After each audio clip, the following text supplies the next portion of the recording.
The sun was very hot over Lagos that afternoon. Inside Kingdom of Glory Ministries, it was even hotter. The big church was full. Men, women, and children filled every seat. Everyone had come to celebrate Pope Emmanuel's 20 years as their leader. Banners with his smiling face hung everywhere.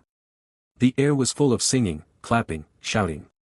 People waved white handkerchiefs and cried as the choir sang. At the front of the altar, Pope Emmanuel stood in his white robe. He smiled. He lifted his hands high. The people shouted louder when they saw him. "Today is your day of victory."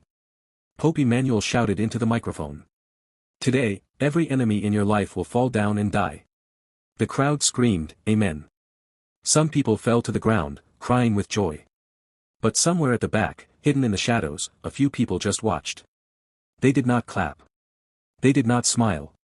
They only watched, waiting. Pope Emmanuel turned to the holy table. A golden cup and a plate of bread were waiting there. He prayed, then picked up the bread. His hands shook a little, but he quickly put the bread in his mouth. Then he lifted the cup and drank the wine.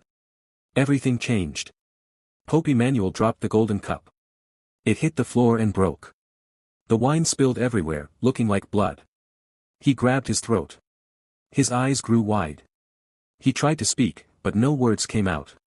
People screamed. Some ushers ran to help him, but he pushed them away. He fell to his knees, then crashed onto the cold floor. His body shook badly. Foam came out of his mouth. Then, he stopped moving. For a moment, the whole church was silent. Nobody moved. Nobody breathed. The mighty Pope Emmanuel, the man they all trusted, was dead. Outside the church, police sirens wailed. A small old car stopped at the gate. A woman stepped out. She wore simple gray clothes and black boots. Her name was Detective Adaora Bello. She was strong. She was smart. And she did not like liars. Adaora entered the church and saw the body on the floor. It was now covered with a white cloth. But the blood, or the wine, still stained the floor. The people inside were crying. Some prayed loudly. Some just looked scared. Adaora knelt by the broken cup. She touched the spilled wine with her finger and smelled it. Her face became hard. She stood up and looked around the church. Something terrible had happened here. She could feel it. Somebody had killed Pope Emmanuel. Maybe not just one person. Maybe many. And Adaora was going to find out the truth. Detective Adaora stood quietly at the back of the big church. Her sharp eyes moved from face to face. Fear was everywhere. Some people were crying loudly. Some were whispering to each other. Some just stared at the floor, too afraid to speak. The leaders of the church, the assistant pastors, the elders, the choir heads, sat together in the front row. Their clothes were fine, their shoes shining. But their faces looked gray with fear. Adaora walked to them slowly. "Good afternoon," she said. "My name is Detective Adaora Bello. I am here to find out what happened." Nobody answered. Nobody even looked at her. She pointed at a short, fat man with a big Bible in his hands. "You. Stand up," she said. The man stood, shaking. "What happened here?" Adaora asked. He opened his mouth, but no words came out. Finally, an old woman, one of the elders, spoke. It was an attack from the devil," she whispered. "The devil hates the work of the Lord. That is why this happened." Adaora said nothing. She just watched them. She had seen this many times before. When people lie, their eyes dance around like flies. When people lie, they always blame the devil. Adaora moved closer. "Who prepared the wine and bread?" she asked. Everyone looked at each other. A young woman raised her hand slowly. Her name was Blessing. She looked about 20 years old. Her eyes were red from crying. "I did," Blessing said. "It is my duty every Sunday." Adaora nodded. "Did anyone touch it after you prepared it?" she asked. Blessing shook her head fast. "No, Ma. After I set it on the altar, nobody touched it. Only the Pope." Adaora turned to the others. "Did Pope Emmanuel have any enemies? Anyone angry with him?" The leaders exchanged nervous glances. Then, slowly, the stories began to come out. Stories of members who left the church angry. Stories of secret meetings. Stories of people who whispered behind Pope Emmanuel's back. One assistant pastor, Brother Daniel, spoke carefully. Some people, some families, they were not happy with the Pope, he said. Why? Adaora asked. Brother Daniel looked around. He lowered his voice. Because they said he used their money badly.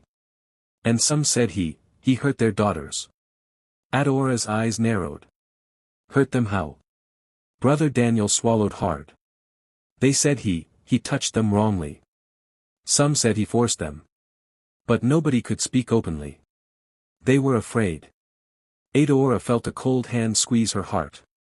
The great Pope Emmanuel, loved by millions, might have been hiding evil all along. She looked again at the crowd. How many of them had suffered silently?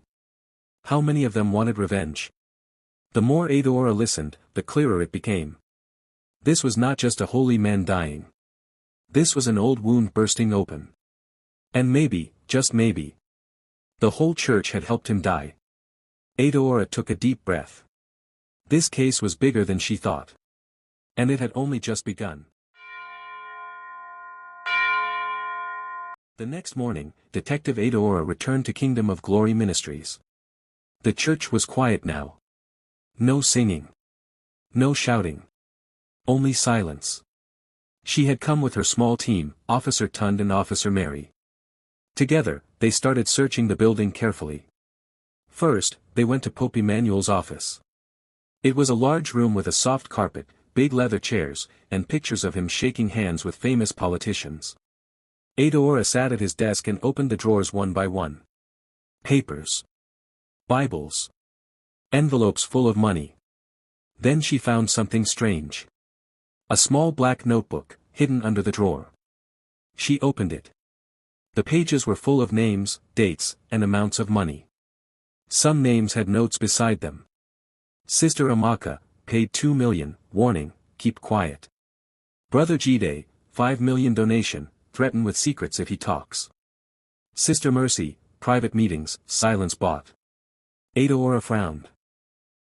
It looked like Pope Emmanuel had been collecting dirty secrets on his own members, and using them to control them. So this is why nobody could speak, Adaora said quietly. Officer Tund found a hidden door behind the bookshelf. Inside was a small room with a bed, a table, and video cameras. Hundreds of videotapes were stacked neatly on shelves. Each tape had a name and date written on it. Adaora picked one and played it. Her heart sank. The video showed Pope Emmanuel meeting privately with a young woman. He was touching her. She looked afraid. She was crying, but he forced her to smile at the camera. Adaora switched off the player, feeling sick. Pope Emmanuel had not just stolen money. He had stolen lives. He had broken souls. She looked at her team. We are not just solving a murder, she said. We are uncovering a monster. Outside, the news had already started spreading. People gathered at the church gates. Some came with candles to pray for the Pope. Some came with stones to throw at the church walls. The city was confused. Was he a saint? Or was he a devil hiding in holy clothes? That night, Adaora sat in her small apartment. The evidence was heavy in her hands. The faces of the victims haunted her mind. She knew now why nobody had stepped forward.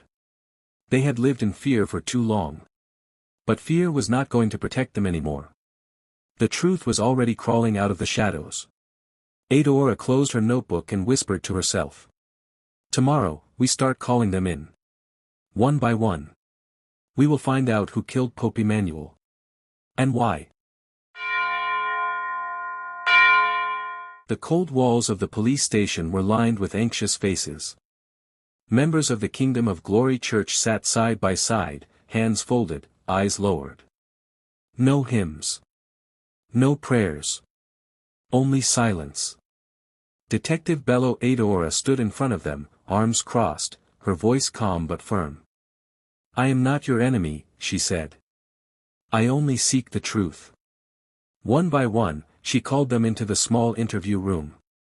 Mothers. Fathers. Teenagers. Elders. At first, their answers were the same. We don't know what happened. The Pope was a good man. It was the will of God. Adaora listened patiently. She watched their hands, trembling. Their mouths, dry. Their eyes, full of something heavier than grief, guilt. She knew a lie when she saw it. And this wasn't just one person lying. This was a whole town swallowing the same bitter secret. After hours of questioning, an old woman named Mama Esther cracked. Tears filled her eyes as she whispered. We did it. All of us. Adaora leaned closer. Tell me everything. The truth spilled out like blood from an open wound. At first, a few members had tried to report Pope Emmanuel's crimes, the abuse, the manipulation, the betrayals, to the police. But the Pope had friends in high places. Politicians, businessmen, even the police. They remembered Mama Ruth, a brave woman who had once gathered evidence and gone to the authorities. The next day, Mama Ruth was found dead in her home. No signs of struggle. No investigation. Her death was a warning. If you speak, you die. The town learned to survive by staying silent, even as their children suffered, even as families broke apart under the Pope's wicked rule. But fear only works for so long. One night, they gathered in secret, not in the church, but in the open field behind it, under the moonlight. Men, women, even teenagers, standing in a circle of shame and anger. There, they made a decision. We will never be free unless he is gone. And if we act together, he cannot kill all of us. They planned it carefully. No witnesses. No police.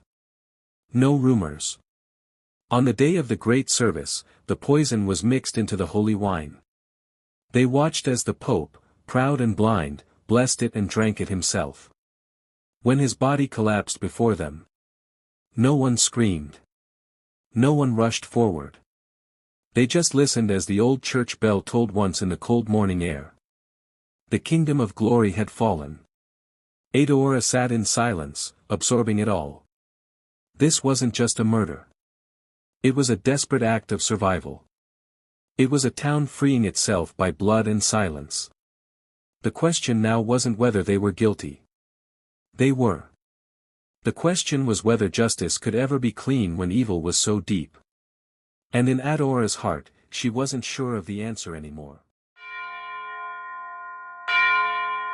Detective Bello. Adaora sat stiffly across from her boss, Chief Superintendent Ocone, in a cramped, dusty office at the top floor of the police station.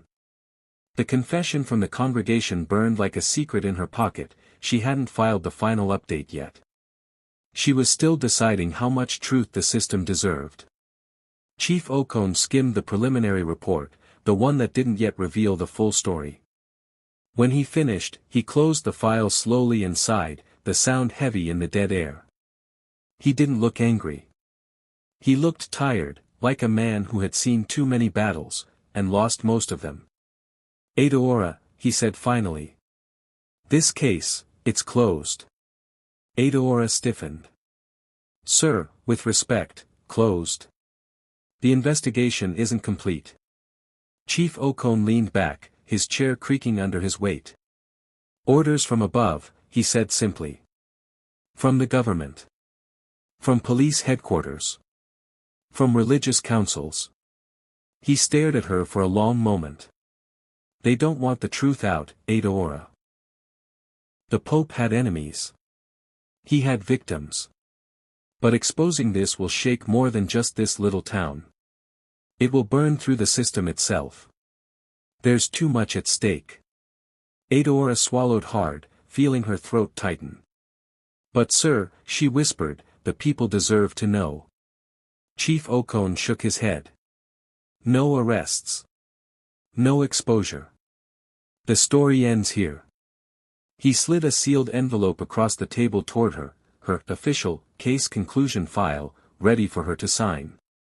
Adaora sat frozen for a moment. Then slowly, almost mechanically, she nodded. When she returned to her desk, Adaora made a decision. She never filed the congregation's confession. She never reported their secret meetings. She never mentioned the poisoned wine. Instead, she swapped the autopsy report, replacing it with another case file from an unrelated death. Heart failure due to natural causes. In the official books, Pope Emmanuel died peacefully. Just another fallen leader. Later that night, Adaora stood outside the Kingdom of Glory church. The building looked almost innocent now, bathed in the soft yellow light of the street lamps. Inside, preparations for a memorial service were already underway, hymns being rehearsed, candles being arranged, lies being polished. The people had gone back to their lives. Their sins safely buried. Adaora pulled the real confession from her coat pocket one last time. She thought about burning it. Instead, she folded it carefully and placed it deep inside a hollow brick in the church's old wall. A hidden truth, waiting for a day when someone brave enough might dig it out again. Maybe not today. Maybe not ever. But it was there. Waiting.